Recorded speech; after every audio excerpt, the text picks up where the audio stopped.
Hello everyone. तो एक बार फिर आप सभी का स्वागत है और फाइनली मैं लेकर आया हूँ आपके लिए 12 महीनों का संपूर्ण निचोड़, जनवरी से लेकर दिसंबर 2024 तक के सभी टॉपिक के करंट अफेयर्स के क्वेश्चंस हैं, जो कि आने वाली सभी प्रतियोगी परीक्षाओं के लिए इंपॉर्टेंट और सफिशिएंट रहेगा।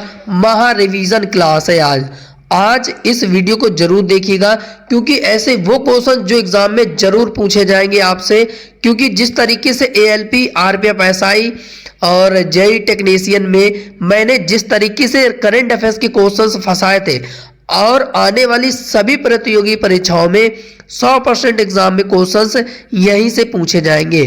तो यहाँ पे पहले आप क्वेश्चंस का लेवल देखिए कि किस तरीके से आपसे एग्जाम में क्वेश्चंस पूछे जाएंगे आने वाली सभी प्रतियोगी परीक्षाओं में। तो यहाँ पे पहला क्वेश्चन बनेगा कि किस देश ने उड़ीसा के डॉक्टर एपीजे अब्दुल कलाम द्वीप से अपनी पहली लंबी दूरी की हाइपरसोनिक मिसाइल का सफल परीक्षण किया है। और ये वेरी इंपॉर्टेंट क्वेश्चंस है और ऐसे ही क्वेश्चंस एग्जाम में पूछे जाते हैं, और आप ऐसे क्वेश्चंस नहीं पढ़कर जाते हैं ना, तो आपसे क्वेश्चंस इसीलिए क्वेश्चंस करंट अफेयर्स के एग्जाम में गलत होते हैं। तो ये सी ऑप्शन इसका राइट आंसर हो जाएगा कि उड़ीसा के डॉक्टर एपीजे अब्दुल कलाम द्वीप से अपनी पहली लंबी दूरी की हाइपरसोनिक मिसाइल का सफल परीक्षण किया है भारत ने। तो भारत इसका राइट आंसर हो जाएगा, ऑप्शन सी इसका राइट आंसर हो जाएगा। यहाँ पे आप देख पा रहे होंगे कि India's first long range hypersonic missile ये लॉन्च की गई है, इंडिया ने लॉन्च किया है। और किसी किसी को अगर करंट अफेयर याद नहीं होता है ना, तो उनकी एक गलती है कि वो वन लाइनर क्वेश्चंस पढ़ते हैं करंट अफेयर्स के, इसलिए क्वेश्चंस गलत होते हैं। अगर आप उसी क्वेश्चंस को एक इमेज के थ्रू पढ़े, यानी कि हर एक क्वेश्चन से जुड़ा आप 2-3 फोटो अगर देखते हैं ना, तो क्वेश्चंस आपको याद रहता है। तो इस तरीके से मैं आपको हर एक क्वेश्चन से जुड़ा इमेज 2-3 इमेज जरूर दिखाऊंगा, जिससे कि क्वेश्चंस आपको लंबे समय तक याद रहेगा। तो यहाँ पे आप साफ साफ देख पा रहे होंगे कि India successfully test first long range hypersonic missile का सफल परीक्षण किया है। और कहां पर किया है? तो उड़ीसा के डॉक्टर एपीजे अब्दुल कलाम द्वीप से। तो ये एग्जाम के लिए इंपॉर्टेंट है। अब हो सकता है कि आपसे कहां इसका परीक्षण किया है, तो ये भी पूछा जा सकता है। तो दोनों आपको याद रखना है कि भारत ने लॉन्च किया है हाइपरसोनिक मिसाइल, कहां पर? उड़ीसा में। उड़ीसा में कहां पर? डॉक्टर एपीजे अब्दुल कलाम द्वीप समूह में। तो ये आपको याद रखना है। अगला क्वेश्चन बनेगा कि किसे भारतीय कुश्ती महासंघ का नया अध्यक्ष अपॉइंट किया है? WFI यानी कि रेसलिंग फेडरेशन ऑफ इंडिया का नया अध्यक्ष किसे अपॉइंट किया है? तो सर इसका राइट आंसर हो जाएगा नरसिंह पंचम यादव को। नरसिंह पंचम यादव को भारतीय कुश्ती महासंघ का नया अध्यक्ष अपॉइंट किया है। तो ऑप्शन ए इसका राइट आंसर हो जाएगा। यहाँ पे आप इनका फोटो भी देखते हुए चलिए कि भारतीय कुश्ती महासंघ का जो अध्यक्ष अपॉइंट किया है तो नरसिंह पंचम देव जी हैं। इनका आप यहाँ पे फोटो भी देखते हुए चलिए, शानदार, बेहतरीन, कि आपको क्वेश्चन लंबे समय तक याद रहेगा। Narsingh Yadav elected as president of WFI यानी कि रेसलिंग फेडरेशन ऑफ इंडिया का इन्हें अध्यक्ष नया अपॉइंट कर दिया गया है। तो इनका आप फोटो भी याद रखना कि एग्जाम में पूछा जाएगा। अगला क्वेश्चन बनेगा कि नासा ने किसे अपना पहला चीफ आर्टिफिशियल इंटेलिजेंस अधिकारी अपॉइंट किया है? ऐसे ये इंपॉर्टेंट क्वेश्चन है, पूरा 12 महीनों का निचोड़ है जो यहाँ पे मैं आपको कवर कराऊंगा। और आप देख लेना, खुद आप क्वेश्चंस का लेवल देख पा रहे होंगे कि यही क्वेश्चंस एग्जाम में पूछे जाते हैं, और आप ऐसे क्वेश्चंस नहीं पढ़कर जाते हैं ना, तो आपसे क्वेश्चंस भी गलत हो जाते हैं। तो यहाँ पे इसका राइट आंसर हो जाएगा डेविड सल्वागिनी को नासा ने अपना पहला चीफ आर्टिफिशियल इंटेलिजेंस अधिकारी अपॉइंट किया है। तो ऑप्शन डी इसका राइट आंसर हो जाएगा, डेविड सल्वागिनी। यहाँ पे आप इनका फोटो भी देख पा रहे होंगे कि David Salvagnini appointed by NASA as its first chief artificial intelligence AI officer, इनको अपॉइंट कर दिया गया है। तो एग्जाम के लिए इंपॉर्टेंट क्वेश्चन से याद रखना। अगला क्वेश्चन बनेगा कि एम.एस. स्वामीनाथन पुरस्कार किसे प्रदान किया गया है। तो एम.एस. स्वामीनाथन पुरस्कार किसे प्रदान किया गया है, तो बी.आर. कंबोज को प्रदान किया गया है। तो बी.आर. कंबोज इसका राइट आंसर हो जाएगा। एम.एस. स्वामीनाथन पुरस्कार बी.आर. कंबोज को अपॉइंट किया गया है। Professor B R. Kamboj of Haryana के हैं ये, जो कि इनको एम.एस. स्वामीनाथन पुरस्कार से सम्मानित किया गया है। तो आप यहाँ पे इमेज भी फोकस करते हुए चलिए। अगला क्वेश्चन बनेगा कि यूपीएससी के निदेशक के रूप में किसे अपॉइंट किया गया है। संघ लोक सेवा आयोग के निदेशक के तौर पर किसे अपॉइंट किया गया है। तो सर इसका राइट आंसर हो जाएगा हंसा मिश्रा। हंसा मिश्रा को संघ लोक सेवा आयोग के निदेशक के तौर पर इनको अपॉइंट किया गया है। तो यहाँ पे आप इनका फोटो भी देखते हुए चलिए कि हंसा मिश्रा नए निदेशक संघ लोक सेवा आयोग के इन्हें अपॉइंट कर दिया गया है। तो आप यहाँ पे ऐसा इस तरीके से इमेज भी फोकस करते हुए चलना है। अगला है कि मनु भाकर ने पेरिस ओलंपिक 2024 में महिला वर्ग की 10 मीटर एयर पिस्टल स्पर्धा में कौन सा पदक जीता है। तो कौन सा पदक जीता है, तो सर इसका राइट आंसर हो जाएगा, ये जीता है कांस्य पदक। कांस्य पदक इसका राइट आंसर हो जाएगा। तो ऑप्शन सी इसका राइट आंसर हो जाएगा कि मनु भाकर ने पेरिस ओलंपिक 2024 में 10 मीटर एयर राइफल स्पर्धा में ये कांस्य पदक जीता। तो ऑप्शन सी इसका राइट आंसर हो जाएगा। तो यहाँ पे आप इनका फोटो भी देख पा रहे होंगे, ये है मनु भाकर जी, जो कि इन्होंने पेरिस ओलंपिक 2024 में 10 मीटर एयर पिस्टल स्पर्धा में इन्होंने कांस्य पदक अपने नाम किया है। तो ये कांस्य पदक यहाँ पे आप देख पा रहे होंगे इनके गले पर। अगला क्वेश्चन बनेगा कि किस टेनिस खिलाड़ी ने पेरिस ओलंपिक 2024 में अपना पहला ओलंपिक स्वर्ण पदक हासिल किया है। तो किसने हासिल किया है, तो सर इसका राइट आंसर हो जाएगा हमारा नोवाक जोकोविच। नोवाक जोकोविच ने पेरिस ओलंपिक 2024 में अपना पहला ओलंपिक स्वर्ण पदक जीता है, नोवाक जोकोविच। तो ऑप्शन बी इसका राइट आंसर हो जाएगा। यहाँ पे आप फोटो देख पा रहे होंगे कि Serbia Novak Djokovic wins his first Olympic gold medal at Paris Olympic 2024 में इन्होंने गोल्ड मेडल जीता है। तो नोवाक जोकोविच का नाम याद रखना। अगला क्वेश्चन बनेगा कि भारत की पुरुष हॉकी टीम ने पेरिस ओलंपिक 2024 में कौन सा पदक हासिल किया है, कौन सा मेडल जीता है। तो सर इसका राइट आंसर हो जाएगा कांस्य पदक। कांस्य पदक जीता है। तो ऑप्शन से बी इसका राइट आंसर हो जाएगा कि पेरिस ओलंपिक 2024 में भारत की पुरुष हॉकी टीम ने कांस्य पदक जीता है। तो ऑप्शन से बी इसका राइट आंसर हो जाएगा। तो याद रखना, एग्जाम में जरूर पूछा जाएगा। यहाँ पे आप फोटो भी देख पा रहे होंगे, Indian men's team beat Spain to win bronze medal at Paris Olympic 2024। ठीक है, तो इमेज से आपको क्वेश्चन लंबे समय तक याद रहेगा। बाकी मनु भाकर ने कौन सा पदक जीता है, तो कांस्य पदक जीता है। हरियाणा की धाकड़ मनु भाकर पेरिस ओलंपिक 2024 में कांस्य पदक जीता है। तो इनका फोटो भी याद रखना, और इनका संबंध किससे है ये भी हो सकता है कि स्टैटिक में पूछ लिया जाए। तो इनका संबंध जो है एक निशानेबाज है। ठीक है, निशानेबाज है ये, तो ये आपको याद रखना है। बाकी कांस्य पदक विजेता मनु भाकर। अगला क्वेश्चन बनेगा कि किस देश के वैज्ञानिकों ने दुनिया का पहला लकड़ी का उपग्रह लिग्नोसैट लॉन्च किया है। दुनिया का ये पहला लकड़ी का बना हुआ लिग्नोसैट एक सैटेलाइट है, जो कि किसने लॉन्च किया है, तो ये जापान की वैज्ञानिकों ने, यानी कि जापान देश ने दुनिया का पहला लकड़ी का उपग्रह जिसका नाम लिग्नोसाइट। तो ये ऑप्शन से डी इसका राइट आंसर हो जाएगा। और ये वेरी इंपॉर्टेंट क्वेश्चन है फॉर ऑल एग्जाम के लिए अपकमिंग। तो भैया ये नाम याद रखना कि जापान ने दुनिया का पहला लकड़ी का एक उपग्रह है लिग्नोसैट नाम से लॉन्च किया है। तो ऑप्शन से डी इसका राइट आंसर हो जाएगा। और 2-3 इमेज दिखाऊंगा, एक नहीं 2 नहीं 3 इमेज दिखाऊंगा।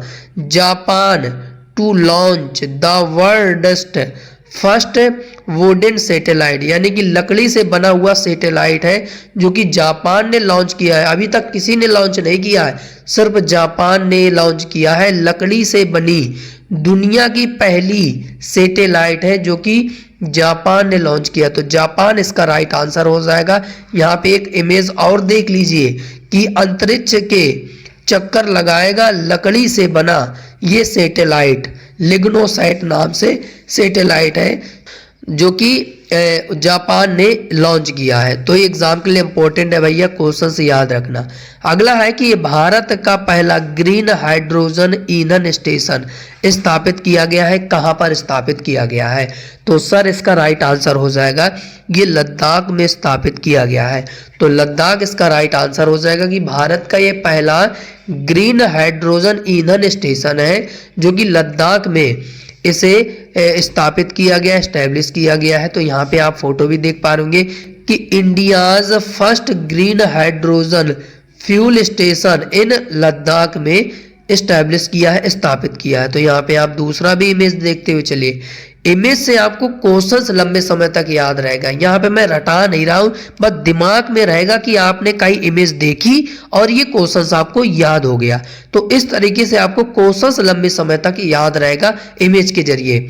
अगला क्वेश्चन बनेगा कि वर्ष 2024 में किसे अंतरिक्ष सेवाओं में उनके योगदान के लिए Order of the British Empire पुरस्कार से सम्मानित किया है? तो किसे सम्मानित किया गया है उनके अंतरिक्ष सेवाओं में योगदान के लिए Order of the British Empire पुरस्कार?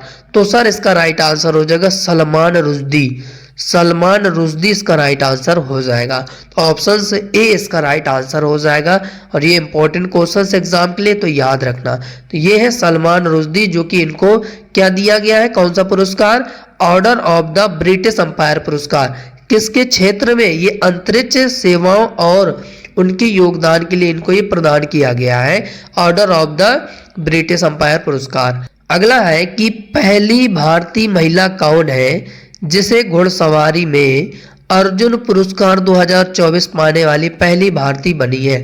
तो राइट आंसर हो जाएगा दिव्यकृति सिंह। तो ऑप्शन से बी इसका राइट आंसर हो जाएगा। इनको घुड़सवारी में अर्जुन पुरस्कार 2024 प्रदान किया गया है और ये पहली भारतीय महिला है जो कि घुड़सवारी के क्षेत्र में इनको अर्जुन पुरस्कार 2024 प्रदान किया गया। तो ऑप्शन से बी इसका राइट आंसर हो जाएगा। और इसी तरीके से एक क्वेश्चन आपको एग्जाम में पूछा गया था, आपके ALP के एग्जाम में पूछा गया था कि कितने लोगों को अर्जुन पुरस्कार दिया गया था? तो 26 खिलाड़ियों को दिया गया था, ये क्वेश्चंस पूछा गया था। अब उसमें आने वाले एग्जाम में आपसे ये भी पूछा जा सकता है कि घुड़सवारी में किसे ये पुरस्कार प्रदान किया गया है, अर्जुन पुरस्कार? तो ये दिव्यकृति सिंह जी हैं जिनको घुड़सवारी के क्षेत्र में ये पुरस्कार पाने वाली पहली भारतीय महिला बनी है। तो इनका नाम याद रखना और एग्जाम में जरूर पूछा जाएगा। इनका आप एक और फोटो देख लीजिए कि दिव्यकृति सिंह घुड़सवारी में अर्जुन पुरस्कार पाने वाली पहली और एकमात्र महिला बनी है। ठीक है, पहली और एकमात्र महिला ही बनी है अर्जुन पुरस्कार पाने वाली। अगला क्वेश्चन बनेगा कि कॉल ऑफ द गिर नामक पुस्तक किसके द्वारा लिखा गया है? तो सर इसका राइट आंसर हो जाएगा, ये लिखा गया है परिमल नाथ वाणी के द्वारा। तो परिमल नाथ वाणी के द्वारा ये कॉल ऑफ द गिर नाम की पुस्तक है जो कि इन्होंने लिखी है। तो ऑप्शन ए इसका राइट आंसर हो जाएगा। अगला क्वेश्चन बनेगा कि कौन सा देश 66 वर्षों के बाद कृषि अर्थशास्त्रियों के 32वें अंतरराष्ट्रीय सम्मेलन की मेजबानी करेगा?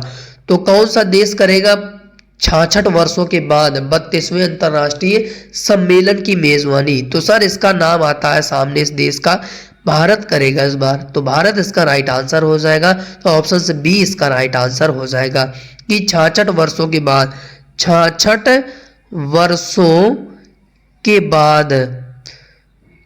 वर्षों के बाद 32वें international conference of agricultural economist की मेजबानी करेगा भारत।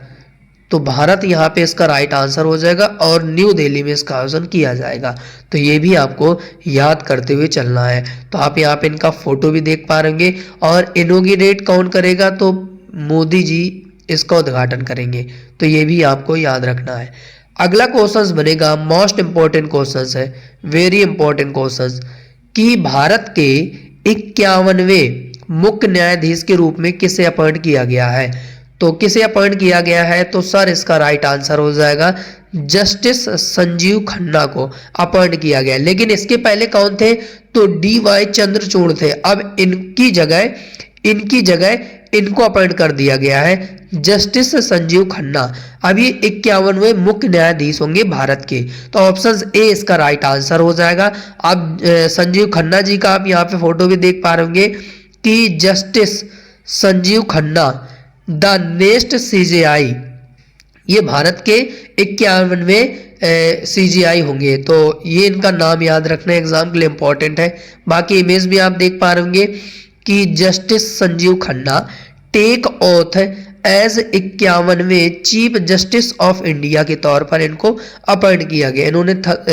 इन्होंने शपथ भी ली है। यहाँ पे आप शपथ समारोह देख पा रहे होंगे कि इनको अपॉइंट कर दिया गया है 51वें CJI।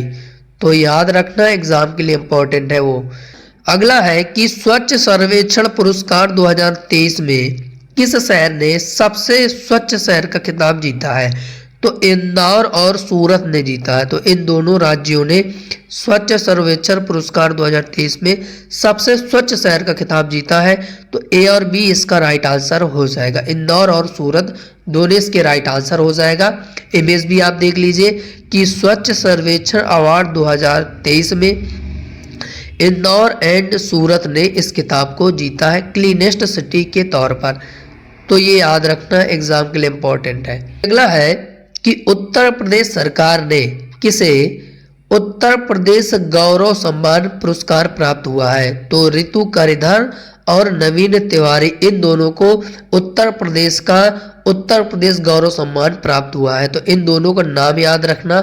अब इन दोनों की फोटो आपको दिखाता हूं कि क्वेश्चंस आपको लंबे समय तक याद हो जाए।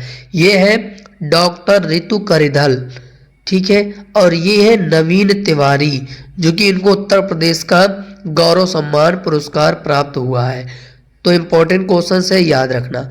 अगला है कि किसे Colonel CK Naidu lifetime achievement पुरस्कार से सम्मानित किया है। तो किसे सम्मानित किया गया है, तो सर इसका राइट आंसर हो जाएगा रवि शास्त्री और फर्रुख इंजीनियर, इन दोनों को Colonel CK Naidu lifetime achievement पुरस्कार प्राप्त हुआ। तो ए और बी इसका राइट आंसर हो जाएगा। यहाँ पे आप फोटो भी देख पा रहे कि ये है रवि शास्त्री और ये है फारूक इंजीनियर, जो कि कर्नल CK नायडू पुरस्कार से इनको सम्मानित किया गया है। तो ये याद रखना। और भी स्पोर्ट्स से रिलेटेड कुछ पुरस्कार हैं जो कि आपके आने वाले एग्जाम के लिए इंपॉर्टेंट बनेगा। जैसा कि जसप्रीत बुमराह की बात करें तो सर्वश्रेष्ठ अंतर्राष्ट्रीय पुरुष क्रिकेटर के लिए पाउली उमरीगर का पुरस्कार इनको दिया गया है। और शुभमन गिल की बात करें तो वर्ष 2022-23 सीजन में उत्कृष्ट प्रदर्शन के लिए सर्वश्रेष्ठ पुरुष अंतर्राष्ट्रीय क्रिकेटर पाउली उमरीगर पुरस्कार इन्हें सम्मानित किया गया है। बाकी दीप्ति शर्मा की अगर हम लोग बात करें तो 2023 सीजन के लिए वर्ष की अंतर्राष्ट्रीय महिला क्रिकेटर नामित की गई है। तो दीप्ति शर्मा जी का नाम याद रखना। स्पोर्ट्स से रिलेटेड अवार्ड्स हैं, याद रखना। अगला क्वेश्चन बनेगा कि किस स्पेस एजेंसी ने प्रोमा 3 सौर अवलोकन मिशन लॉन्च करेगी। तो किस स्पेस एजेंसी ने लॉन्च किया है, तो सर इसका राइट आंसर हो जाएगा इसरो ने लॉन्च किया है। इसरो ने प्रोमा 3 सौर अवलोकन मिशन को लॉन्च किया है। तो ऑप्शन सी इसका राइट आंसर हो जाएगा। इमेज भी आप देख लीजिए कि इसरो टू लॉन्च प्रोमा 3 सैटेलाइट ये लॉन्च किया है। तो यहाँ पे आप दूसरा भी इमेज देखते हुए चलिए कि Proba 3 mission of ESA to study sun, यानी कि सूर्य का ये परिक्रमा आएंगे, सूर्य का ये परिक्रमा करेंगे। तो ये लॉन्च किया गया है इसरो के द्वारा। तो ये याद रखना एग्जाम के लिए इंपॉर्टेंट है। बाकी अब हो सकता है कि किस रॉकेट के जरिए से लॉन्च किया गया है, तो PSLV XL रॉकेट के जरिए इसरो ने इसे लॉन्च किया है। तो ये प्रोबा 3 मिशन है, सूर्य के लिए ये लॉन्च किया गया है। चलिए अगला क्वेश्चन बनेगा कि किसे लक्ष्मी नारायण अंतरराष्ट्रीय पुरस्कार प्रदान किया गया है। तो किसे प्रदान किया गया है, तो सर इसका राइट आंसर हो जाएगा प्यारे लाल शर्मा। ऑप्शन ए इसका राइट आंसर हो जाएगा। तो प्यारे लाल शर्मा को क्या किया गया है कि लक्ष्मी नारायण इंटरनेशनल पुरस्कार से इनको सम्मानित किया गया है, और ये एक म्यूजिशियन है। इनका ये फोटो भी देखते हुए चलिए। अगला है कि किसे 58वां ज्ञानपीठ पुरस्कार 2023 से सम्मानित किया गया है। तो गुलजार और जगत गुरु रामभद्राचार्य को, इन दोनों को ये पुरस्कार प्रदान किया गया है। तो ए और बी इसका राइट आंसर हो जाएगा। चलिए अगला है कि किस देश की क्रिस्टीना पिग्ज़कोवा ने मिस वर्ल्ड 2024 का खिताब जीता है। और ये 71वां मिस वर्ल्ड 2024 का खिताब है जो कि क्रिस्टीना पिग्ज़कोवा ने जीता है। लेकिन ये किस देश की है, तो ये चेक गणराज्य की है। चेक गणराज्य की है। तो ऑप्शन सी इसका राइट आंसर हो जाएगा। यहाँ पे आप देख लीजिए इनका फोटो, ये है क्रिस्टीना जी जो कि चेक गणराज्य की है। इन्होंने 71वां मिस वर्ल्ड क्राउन का खिताब अपने नाम किया है। तो इनका नाम याद रखना भैया, इंपॉर्टेंट है। चलिए इसके बाद अगला है कि किसने उड़ीसा के चांदीपुर रेंज से 1000 किलोमीटर की दूरी मार करने वाली लैंड अटैक क्रूज मिसाइल का पहला उड़ान परीक्षण किया है। तो किसने किया है, इंपॉर्टेंट क्वेश्चन है, एग्जाम के लिए जरूर पूछा जाएगा।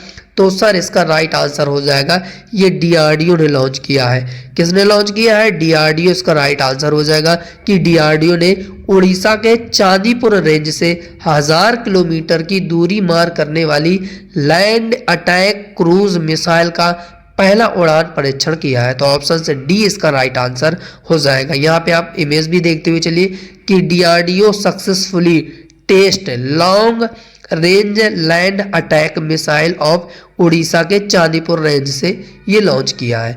तो यहाँ पे आप दूसरा भी इमेज शानदार देखते हुए चलिए जिससे कि आपको क्वेश्चन लंबे समय तक याद हो सके। इसके बाद अगला है कि किस भारतीय को गोल्डमैन पर्यावरण पुरस्कार 2024 प्रदान किया गया है। और ये जो मैं आपको बार बार बोलता हूँ कि 101% एग्जाम में पूछे जाते हैं, मैं इतना मैं सिक्योर से क्यों कहता हूँ, क्योंकि जो अभी हाल ही में PCS का एग्जाम हुआ है 22 तारीख को इसका एग्जाम हुआ है, तो उसमें ये एक प्रश्न पूछा गया था कि गोल्डमैन पर्यावरण पुरस्कार 2024 किसे प्रदान किया गया है।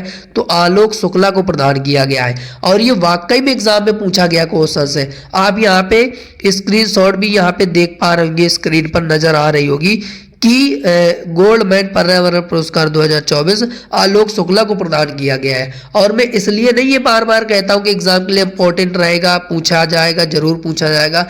मैं ये क्यों कहता हूँ, क्योंकि मुझे पता है कि क्वेश्चंस करंट अफेयर्स के कैसे एग्जाम में पूछे जाते हैं, और उसी पैटर्न के हिसाब से मैं यहाँ पे आपको जो 12 महीने का कंप्लीट रिवीजन करा रहा हूँ, इसलिए रिवीजन करा रहा हूँ कि आपके आने वाली सभी प्रतियोगी परीक्षाओं में जरूर पूछा जाएगा। तो यहाँ पे आप आलोक शुक्ला जी का फोटो देख पा रहे होंगे कि गोल्डमैन एनवायरमेंटल पुरस्कार से इनको सम्मानित किया गया है। तो ये याद रखना एग्जाम के लिए भैया इंपॉर्टेंट है। बाकी इनका आप एक और फोटो देख लीजिए कि आलोक शुक्ला को उनके हसदेव अरण्य आंदोलन के लिए 2024 का गोल्डमैन पुरस्कार प्राप्त हुआ है। तो ये इसलिए मैं बार बार इमेज दिखाता हूँ, फोकस करता हूँ कि आपको क्वेश्चंस लंबे समय तक याद रहेगा। अगला है कि किस भारतीय को व्हाइटली गोल्ड पुरस्कार 2024 से सम्मानित किया गया है। तो किसे सम्मानित किया गया है, तो राइट आंसर हो जाएगा पूर्णिमा देवी बर्मन को। पूर्णिमा देवी बर्मन को व्हाइटली गोल्ड अवार्ड से 2024 से इनको सम्मानित किया गया है। तो ऑप्शन सी इसका राइट आंसर हो जाएगा। तो ये असम की है, ठीक है, डॉक्टर पूर्णिमा देवी, जो कि इनको ग्रीन ऑस्कर व्हाइटली गोल्ड पुरस्कार से इनको सम्मानित किया गया है। तो इन्होंने पर्यावरण के क्षेत्र में अच्छा योगदान दिया है, इनके लिए इनको ये सम्मान दिया गया है। तो ये एक असम में पक्षी पाया जाता है, हरगिला पक्षी। तो इसकी प्रजाति लुप्त हो रही थी, तो इनके संरक्षण के लिए इनको ये पुरस्कार दिया गया है। तो बाकी इंपॉर्टेंट क्वेश्चन है, याद रखना। जो व्हाइटली गोल्ड अवार्ड है ये एक ही लोगों को नहीं दिया गया है, ये 7 लोगों को दिया गया है। टोटल ये 7 लोगों को प्रदान किया गया। जिस तरीके से एएलपी के एग्जाम में पूछा गया था ना कि 26 खिलाड़ियों को अर्जुन अवार्ड दिया गया है, तो ऐसे ही अब क्वेश्चन अवार्ड के पूछे जाने लगे हैं कि 7 लोगों को ये व्हाइटली गोल्ड अवार्ड भी दिए गए।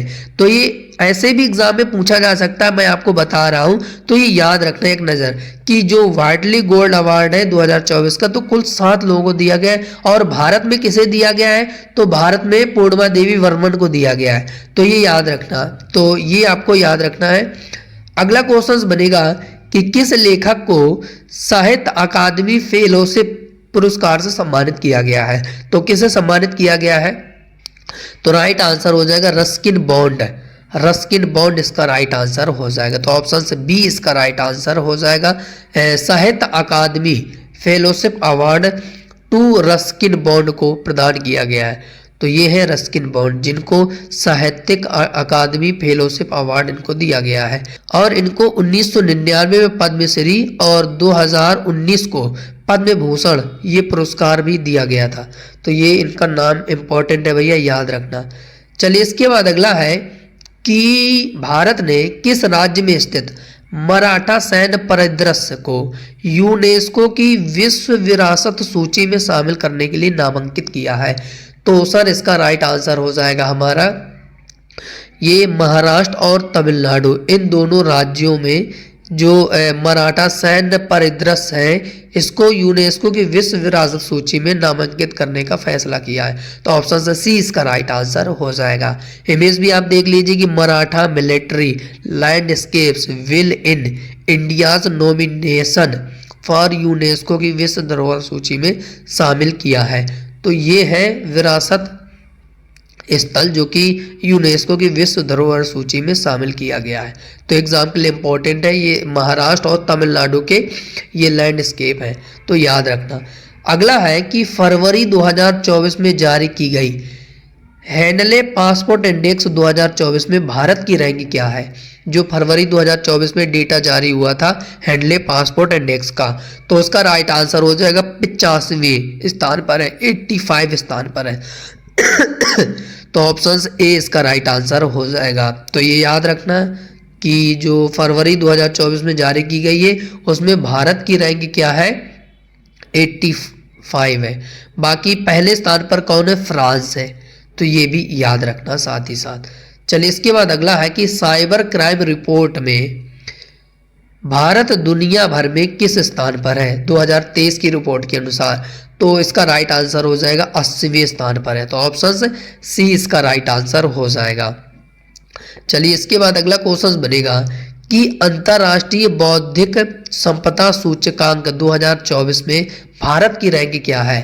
तो इसमें भारत की रैंक की बात करें तो 42वें स्थान पर है, 42वें स्थान पर है। तो ऑप्शन ए इसका राइट आंसर हो जाएगा। अंतर्राष्ट्रीय बौद्धिक संपदा सूचकांक में भारत की रैंक 42वें स्थान पर है। तो इंटरनेशनल आईपी इंडेक्स भी आपसे अगर शॉर्ट में पूछा जाए तो समझ लेना कि अंतर्राष्ट्रीय बौद्धिक संपदा सूचकांक वाला ही है कि भारत की रैंक 42वें स्थान पर है। 2023 में भी इसकी पहली वही पोजीशन थी, 2022 में 43वें स्थान पर था, 21 में 40 में, 20 में 40 में, 19 में 36वें स्थान पर था। तो अब रैंक इसकी 42वें स्थान पर हो गई है 2024 में। इसके बाद अगला है कि रिपोर्टर्स विदाउट बॉर्डर्स द्वारा जारी विश्व प्रेस स्वतंत्रता सूचकांक 2024 में भारत किस स्थान पर है।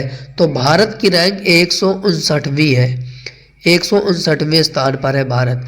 तो यहाँ पे C option will be the right answer हो जाएगा।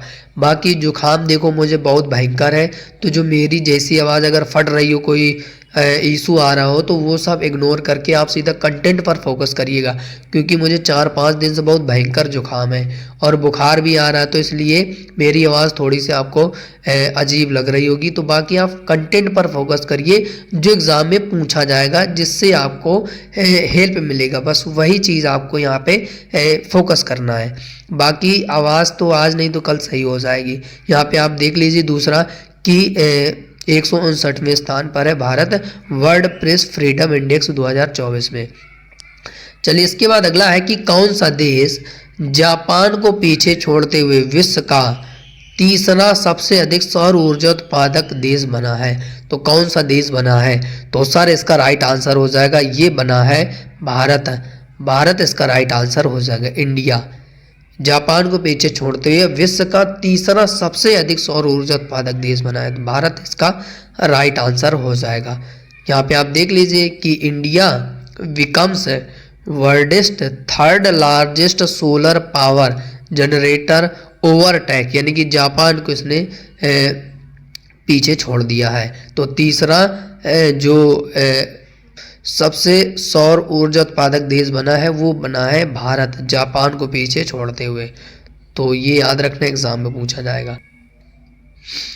अगला है कि वैश्विक शांति सूचकांक 2024 में भारत किस स्थान पर है? तो सर इसका राइट आंसर हो जाएगा, ये 116 स्थान पर है। तो option B will be the right answer हो जाएगा। और इसका जो पीडीएफ है, आपको लास्ट 1 ईयर का जो पीडीएफ मैं आपको यहाँ पे कवर करा रहा हूँ, ये टेलीग्राम चैनल पे मिल जाएगा। ठीक, एकदम फ्री रहेगा, टेलीग्राम चैनल पे मिल जाएगा, एकदम फ्री कंटेंट आपको मिल जाएगा।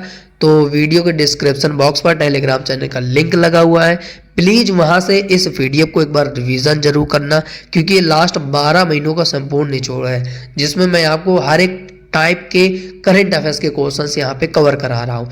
तो इंडिया की रैंक 116 स्थान पर है 163 देशों के साथ ग्लोबल पीस इंडेक्स 2024 में। तो ये याद रखना भैया डेटा। बाकी भारत 116वें स्थान पर है। चलिए, इसके बाद अगला है कि विश्व आर्थिक मंच द्वारा जारी वैश्विक ऊर्जा बदलाव सूचकांक 2024 में भारत किस स्थान पर है? तो भारत 63वें स्थान पर है। तो ऑप्शन डी इसका राइट आंसर हो जाएगा। भारत की रैंक वैश्विक ऊर्जा बदलाव सूचकांक 2024 में 63वें स्थान पर है। तो यहाँ पे आप फोटो भी देख लीजिए। अब टॉप में बात करें तो स्वीडन यहाँ पे पहले स्थान पर है। ठीक है, पहले स्थान पर स्वीडन है और 63वें स्थान पर भारत है ग्लोबल एनर्जी और ट्रांजिशन इंडेक्स में। तो ये याद रखना, एग्जाम के लिए इम्पोर्टेंट क्वेश्चन है। अगला है कि हैंडले पासपोर्ट इंडेक्स जुलाई 2024 में, अभी मैंने आपको फरवरी का ये डेटा याद कराया है अभी पिछले क्वेश्चंस में कि फरवरी 2024 में हैंडले पासपोर्ट इंडेक्स 2024 में भारत की रैंक क्या थी? तो 85 थी। लेकिन अब ये डेटा चेंज होके जुलाई 2024 में जो डेटा आया है कि हैंडले पासपोर्ट इंडेक्स 2024 में भारत की रैंक अब क्या हो गई है? तो इसमें भारत की रैंक पूछी जाए तो 82वें स्थान पर है। और इसमें फरवरी में पहले 50वें स्थान पर था, 50वें स्थान पर था। अब जुलाई 2024 में जो डेटा जारी किया गया, जो इंडेक्स जारी की गई है हैंडले पासपोर्ट इंडेक्स 2024 में 82वें स्थान पर है भारत। तो 82वें स्थान पर याद रखना। ठीक है, तो यहाँ पे इमेज भी आप देखते हुए चलिए, क्योंकि रैंक इंडेक्स का जो डेटा है वो हर 1-2 महीने में चेंज होता रहता है। तो यहाँ पर 82वें स्थान पर है। अब उसमें जो फरवरी में क्या था कि उसमें जो फ्रांस था वो पहले स्थान पर था। लेकिन अब जो जुलाई 2024 में जो रिलीज की गई है इसमें सिंगापुर पहले स्थान पर आ गया है। तो सिंगापुर का नाम याद रखना। ठीक है, अगर जुलाई में पूछा जाए तो सिंगापुर, और जुलाई के पहले पूछा जाए तो फ्रांस पहले स्थान पर रहा है। और भारत की रैंक पहले 50वीं थी, लेकिन अब 82 हो गई है जुलाई 2024 में। एग्जाम में पूछा जाता है ऐसे क्वेश्चन, तो ये याद रखना। अगला है कि भारत एल्यूमिनियम उत्पादन के मामले में विश्व में किस स्थान पर है? तो विश्व में किस स्थान पर है? तो राइट आंसर हो जाएगा ये दूसरे स्थान पर है। तो ऑप्शन से बी इसका राइट आंसर हो जाएगा। India becomes the second largest aluminium producer in the world में। तो वर्ल्ड में भारत की रैंक क्या है? तीसरे स्थान पर है। तो यहाँ पे आप देख पा रहे होंगे कि भारत दुनिया का सबसे बड़ा एल्यूमिनियम उत्पादक, तीसरा सबसे बड़ा चूना उत्पादक और चौथा सबसे बड़ा लौह उत्पादक देश है भारत। तो ये याद रखना एग्जाम के लिए। जो मैं फोटो के जरिए जो इंपॉर्टेंट चीज़ें मैं आपको बता रहा हूँ वो दिमाग में याद रखना। अगला है कि भारत वर्ष 2023 में वैश्विक कृषि निर्यात में किस स्थान पर है? और ये इंपॉर्टेंट क्वेश्चन से देख लेना, ये सभी एग्जाम के लिए इंपॉर्टेंट क्वेश्चन है। जैसे मैं ये टॉप क्वेश्चन लेकर आया हूँ लास्ट 1 ईयर के, जो एग्जाम में जरूर पूछा जाएगा। तो यहाँ पे पहले स्थान पर बात करें तो भारत की रैंक, तो यहाँ पे भारत की रैंक अगर हम लोग बात करें तो 8वें स्थान पर है। ठीक है, वैश्विक कृषि निर्यात में भारत 8वें स्थान पर है 2023 में। तो यहाँ पे आप फोटो देख लीजिए कि India retains 8th position in global agriculture exports in 2023 में WTO की रिपोर्ट के अनुसार। तो ये याद रखना एग्जाम के लिए इम्पोर्टेंट है भैया, तो पूछा जाएगा एग्जाम में। चलिए अगला है कि वर्ल्ड टैलेंट रैंकिंग 2024 में भारत किस स्थान पर है? तो 58वें स्थान पर है। तो ऑप्शन से डी इसका राइट आंसर हो जाएगा कि भारत की रैंक वर्ल्ड टैलेंट रैंकिंग 2024 में 58वें स्थान पर है। बाकी अगर सेशन शानदार लग रहा हो, क्वेश्चंस आपको बेहतरीन लग रहा हो, कंटेंट हमारा एकदम शानदार लग रहा हो, तो चैनल को सब्सक्राइब तो जरूर कर लें अगर चैनल में पहली बार जुड़े हैं। ठीक है, बाकी चैनल को बाकी सेशन को लाइक जरूर करना है। ठीक है, लाइक करने से मुझे मोटिवेशनल मिलेगा कि हाँ मेरा जो कंटेंट है आप तक पहुंच रहा है वो क्या आपको अच्छा लग रहा है कि नहीं लग रहा है। तो इससे मुझे मालूम चलता रहेगा कि मेरा जो कंटेंट है तो उसमें आपको बेहतरीन लग रहा है कि नहीं लग रहा है, और कुछ उसमें इम्प्रूव करने के लिए होगा तो मैं और कोशिश करूँगा। बाकी कमेंट भी आप बता सकते हैं। तो यहाँ पे पहले स्थान पर स्विट्जरलैंड है। ठीक है, वर्ल्ड टैलेंट रैंकिंग 2024 में, और 58वें स्थान पर भारत की रैंक है। तो ये याद रखना। बाकी ये टॉप 3 कंट्री है वर्ल्ड टैलेंट रैंकिंग में। तो पहले स्थान पर भैया स्विट्जरलैंड है, दूसरे स्थान पर सिंगापुर है, तीसरे स्थान पर 58वें स्थान पर भारत है। ठीक है, तो ये याद रखना, पहले स्थान पर और भारत की रैंक ये जरूर पूछा जाता है बस। अगला है कि ग्लोबल हंगर इंडेक्स 2024 में भारत की रैंक क्या है? तो इसमें भारत की रैंक की बात करें तो ये 105वें स्थान पर है। ग्लोबल हंगर इंडेक्स 2024 में भारत की रैंक 105वीं रैंक है। तो ऑप्शन ए इसका राइट आंसर हो जाएगा। चलिए इसके बाद अगला है कि वैश्विक परिवार दिवस प्रतिवर्ष कब मनाया जाता है? तो वैश्विक परिवार दिवस मनाया जाता है भैया 1 जनवरी को। 1 जनवरी को ग्लोबल फैमिली डे सेलिब्रेट किया जाता है। तो ऑप्शन से डी इसका राइट आंसर हो जाएगा। अगला है कि राष्ट्रीय पक्षी दिवस, राष्ट्रीय पक्षी दिवस प्रतिवर्ष कब मनाया जाता है? तो ये कब मनाया जाता है? तो सर ये मनाया जाता है 5 जनवरी को।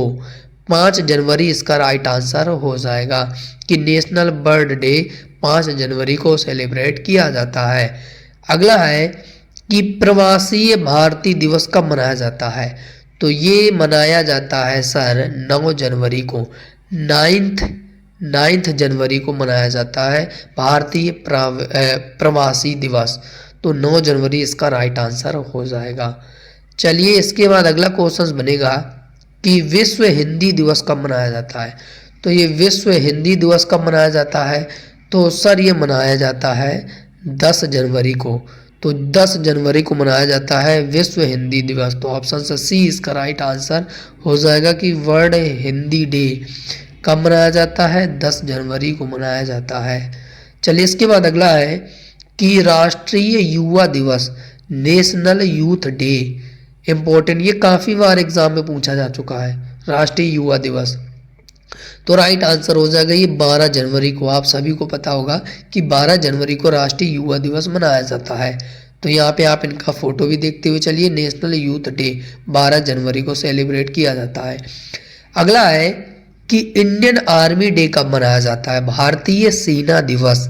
तो भारतीय सेना दिवस ये 15 जनवरी को मनाया जाता है। ठीक है, 15 जनवरी को भारतीय सेना दिवस सेलिब्रेट किया जाता है। इंडियन आर्मी डे 15 जनवरी को। अगला आपसे क्वेश्चन पूछा जा सकता है कि अंतर्राष्ट्रीय शिक्षा दिवस कब मनाया जाता है? तो अंतर्राष्ट्रीय शिक्षा दिवस कब मनाया जाता है? तो ये मनाया जाता है 24 जनवरी को। 24 जनवरी को मनाया जाता है। तो ऑप्शन से बी इसका राइट आंसर हो जाएगा कि इंटरनेशनल डे ऑफ एजुकेशन 24 जनवरी को मनाया जाता है। तो 24 जनवरी इसका राइट आंसर हो जाएगा।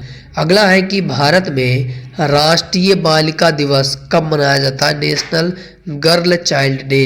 तो ये कब मनाया जाता है? तो सर ये मनाया जाता है 24 जनवरी को। 24 जनवरी को राष्ट्रीय बालिका दिवस मनाया जाता है। तो यहाँ पे आप फोटो देखते हुए चलिए कि नेशनल गर्ल चाइल्ड डे 24 जनवरी को सेलिब्रेट किया जाता है।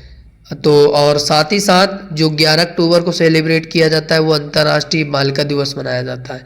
तो ये पॉइंट भी आपको याद रखना है। अगला है कि राष्ट्रीय पर्यटन दिवस कब मनाया जाता है। राष्ट्रीय पर्यटन दिवस, तो राष्ट्रीय पर्यटन दिवस मनाया जाता है ये 25 जनवरी को। तो 25 जनवरी को नेशनल टूरिज्म डे सेलिब्रेट किया जाता है। अब अगला क्वेश्चन आपसे पूछा जाएगा कि राष्ट्रीय मतदाता दिवस कब मनाया जाता है। तब इसका जवाब क्या देंगे आप। तो इसका जवाब देना है हमको 25 जनवरी को राष्ट्रीय मतदाता दिवस मनाया जाता है। तो option C will be the right answer हो जाएगा। नेशनल वोटर्स डे 25 जनवरी को सेलिब्रेट किया जाता है। अगला है कि वर्ल्ड वेटलैंड डे विश्व आर्द्र भूमि दिवस कब मनाया जाता है। तो तब इसका आंसर क्या देंगे आप, 2 फरवरी देना। ठीक है, तो 2 फरवरी इसका राइट आंसर हो जाएगा। तो यहाँ पे आप देख लीजिए कि वर्ल्ड वेटलैंड डे 2 फरवरी को मनाया जाता है। अगला है कि वर्ल्ड पल्सेस डे विश्व दलहन दिवस कब मनाया जाता है। तब इसका आंसर क्या लगाएंगे आप। तो इसका आंसर लगाना है 10 फरवरी। 10 फरवरी को विश्व दलहन दिवस मनाया जाता है। अगला है कि 13 फरवरी 2024 को सरोजनी नायडू की कौन सी जयंती सेलिब्रेट की गई है। और ऐसे क्वेश्चंस भी पूछे जाते हैं इंपॉर्टेंट डेज के। तो राइट आंसर हो जाएगा 145वीं जयंती मनाई गई है 13 फरवरी 2024 को सरोजनी नायडू की। क्योंकि हर एक एग्ज़ाम का पैटर्न चेंज हो गया है, कहीं से भी किसी तरीके से भी एग्ज़ाम में क्वेश्चंस करंट अफेयर्स के पूछे जाते हैं। तो यहाँ पे जो सरोजनी नायडू की जयंती मनाई गई है 13 फरवरी 2024 को 145वीं। तो D option will be the right answer हो जाएगा। ठीक है, अब इसी तरीके से एक और क्वेश्चन है कि छत्रपति शिवाजी महाराज की जयंती कब मनाई जाती है। तो ये कब मनाई जाती है, तो ये मनाई जाती है 19 फरवरी को।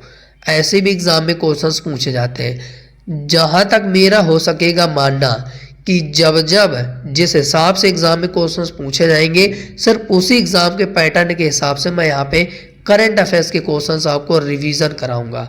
छत्रपति शिवाजी महाराज की जयंती 2024 में 19 फरवरी को सेलिब्रेट की गई है। ठीक है, 19 फरवरी को मनाई जाती है, तो याद रखना। अगला है कि विश्व वन्य जीव दिवस कब मनाया जाता है। अब इसका आंसर क्या सही करेंगे आप, तो सही करना 3 मार्च को क्या मनाया जाता है, विश्व वन्य जीव दिवस मनाया जाता है। तो 3 March will be the right answer हो जाएगा। अब अगला क्वेश्चन आपसे पूछा जाएगा कि विश्व किडनी दिवस कब मनाया जाता है। तो इसका आंसर क्या लगाएंगे आप, तो ये मार्च के दूसरे गुरुवार को सेलिब्रेट किया जाता है। तो option D will be the right answer हो जाएगा। और इस बार 24 मार्च को सेलिब्रेट किया गया है विश्व किडनी दिवस। अगला है कि विश्व गौरैया दिवस कब मनाया जाता है। तब इसका आंसर क्या लगाएंगे आप, तो राइट आंसर हो जाएगा 20 मार्च को। 20 मार्च को विश्व गौरैया दिवस मनाया जाता है। वर्ल्ड स्पैरो डे 20 मार्च को मनाया जाता है। अगला है कि विश्व जल दिवस कब मनाया जाता है। तो सर इसका राइट आंसर हो जाएगा हमारा 22 मार्च को सेलिब्रेट किया जाता है। तो option B will be the right answer हो जाएगा। अगला है कि विश्व क्षय रोग दिवस कब मनाया जाता है, वर्ल्ड टीबी डे। तो ये कब मनाया जाता है, तो सर इसका राइट आंसर हो जाएगा, ये मनाया जाता है 24 मार्च को। तो 24 मार्च इसका राइट आंसर हो जाएगा। वर्ल्ड ट्यूबरक्लोसिस डे 24 मार्च को सेलिब्रेट किया जाता है। अगला है कि विश्व मौसम विज्ञान दिवस कब मनाया जाता है। तब इसका आंसर आप क्या लगाएंगे, तो 23 मार्च। तो ये याद रखना 23 मार्च इसका राइट आंसर हो जाएगा। अगला है कि वर्ष 2024 में गुड फ्राइडे कब मनाया जाता है। तो गुड फ्राइडे कब मनाया जाता है, तब इसका आंसर क्या लगाएंगे आप, तो 29 मार्च लगाना। 29 मार्च इसका राइट आंसर हो जाएगा। तो ऑप्शन सी इसका राइट आंसर हो जाएगा। गुड फ्राइडे 29 मार्च को मनाया जाता है। अगला है कि विश्व ओजोन दिवस कब मनाया जाता है। तो विश्व ओजोन दिवस की बात करें तो ये 16 सितंबर को मनाया जाता है। 16 सितंबर इसका राइट आंसर हो जाएगा। अगला है कि अंतर्राष्ट्रीय लोकतंत्र दिवस कब मनाया जाता है। तो अंतर्राष्ट्रीय लोकतंत्र दिवस मनाया जाता है ये 15 सितंबर को। तो 15 सितंबर इसका राइट आंसर हो जाएगा। अगला है कि विश्व पशु दिवस कब मनाया जाता है? विश्व पशु दिवस, तो पशु दिवस मनाया जाता है ये 4 अक्टूबर को। तो 4 October will be the right answer हो जाएगा। अगला है कि विश्व अंतरिक्ष सप्ताह दिवस कब मनाया जाता है? कब से कब तक मनाया जाता है? तो ये मनाया जाता है 4 से 10 अक्टूबर तक। 4 अक्टूबर से 10 अक्टूबर तक विश्व अंतरिक्ष सप्ताह दिवस मनाया जाता है। अगला है कि विश्व सुनामी जागरूकता दिवस कब मनाया जाता है? तो ये 5 नवंबर को मनाया जाता है। तो 5 नवंबर इसका राइट आंसर हो जाएगा। चलिए इसके बाद अगला है कि राष्ट्रीय प्रेस दिवस कब मनाया जाता है? राष्ट्रीय प्रेस दिवस कब मनाया जाता है? तो ये मनाया जाता है 16 नवंबर को। 16 नवंबर को राष्ट्रीय प्रेस दिवस मनाया जाता है। अब राष्ट्रीय दुग्ध दिवस कब मनाया जाता है? तो राष्ट्रीय दुग्ध दिवस की बात करें तो ये 26 नवंबर को मनाया जाता है। 26 नवंबर को मनाया जाता है। अगला है कि अंतर्राष्ट्रीय चीता दिवस कब मनाया जाता है? अंतर्राष्ट्रीय चीता दिवस, तो अंतर्राष्ट्रीय चीता दिवस की बात करें तो ये 4 दिसंबर को मनाया जाता है। 4 दिसंबर इसका राइट आंसर हो जाएगा। अगला अंतर्राष्ट्रीय पर्वतीय दिवस कब मनाया जाता है? तो ये पर्वतीय दिवस की बात करें तो ये 11 दिसंबर को मनाया जाता है। 11 दिसंबर इसका राइट आंसर हो जाएगा। तो ये रहा 12 महीनों का संपूर्ण निचोड़, जनवरी से लेकर दिसंबर 2024 तक का सभी टॉपिक के करंट अफेयर्स के क्वेश्चंस कवर हो गए। आई होप जो कि ये महा रिवीजन क्लास 12 महीनों की करंट अफेयर्स की क्लास आपको बेहतरीन लगी होगी। अगर सेशन ईमानदारी से अच्छा लगा हो तो सेशन को लाइक जरूर करिएगा और कमेंट जरूर करिएगा कि क्लास कैसी लगी।